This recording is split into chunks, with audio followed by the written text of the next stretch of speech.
Needed Qatar as a major non-NATO ally, but here we are.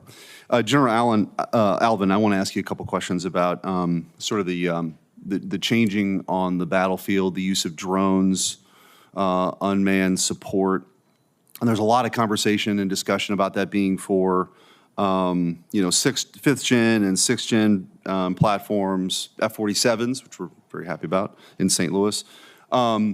Will CCA be able to integrate, in your view, with sort of 4.5 generation platforms like the F-15EX? Is that something you contemplate?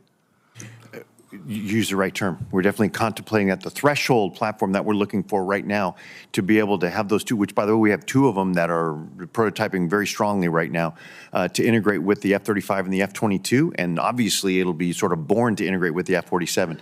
Some of that we will look at the integration challenges and opportunities to go back with the 4.5th gen, but the more we can, the better, because the sooner we start our Air Force on this human-machine teaming piece, the better off we're going to be as far as better cost exchange ratios, as well as better combat capability. Dr. Meek, I wanted to ask you, we've heard a bunch of times, and I think it's pretty well known, the role the legacy F-15E has played in recent operations in the Red Sea. Still incredibly valuable, still very important. Would you still agree, and there's a balancing act here, right? It's the F-47 is the future, but we have these, legacy platforms. Would you agree, though, they still play a very, very important role? Yes, Senator. It's been demonstrated time and time again that those platforms are very effective and provide significant combat capability. Obviously, there are areas where they are challenged, right, and would not be the primary, but that doesn't mean they don't provide operational capability in many cases. And I want to ask you something that obviously plays into the our national defense, but somewhat parochial. At Whiteman Air Force Base, we're the B-2, we've got the B-21, obviously on its way. You've got the A-10 that's being phased out, and that's coming pretty quickly now.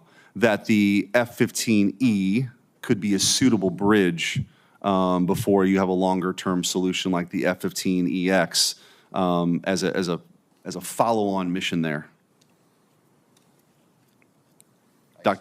Dr. Meek. Maybe. Oh, go ahead. So I think that's one of the locations that's on the list for competing for future fighter wings. Yes, Senator. General Allvin, would you agree with that? I would. I think I'm really in close contact with Lieutenant General John Healy, too, the Air Force Reserve Command Commander, and looking at opportunities for, staying in the global strike community, the B-2, B-21, and how many we're going to buy of those, and is there a better association there? But specifically to the A-10, well, more resources available, that's where we look at where we might be able to place and offset the loss of the A-10. Those are all things that, more Air Force, we might be able to pursue. One of the and I wanted to speak with you, and we'll have plenty of conversations, General Allvin, about this, I think, down the road, but was disappointed that the 139th Airlift Wing did not get the C-130Js. It's been St. Joe's ready. They do, ironically, do the training for other, like when the country of India comes in to train on the C-130Js, they do the training for the C-130Js, but do not have the C-130Js. I'm not going to put you on the spot right now on this, but we thought it was going to happen this go around. Will you commit to working with me to make sure that actually we land that plane?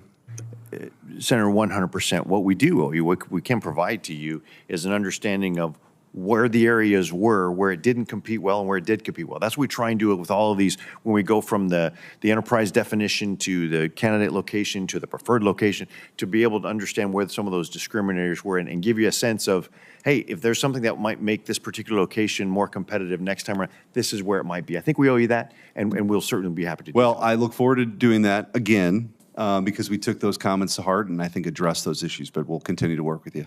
Thanks for your service. Thank you.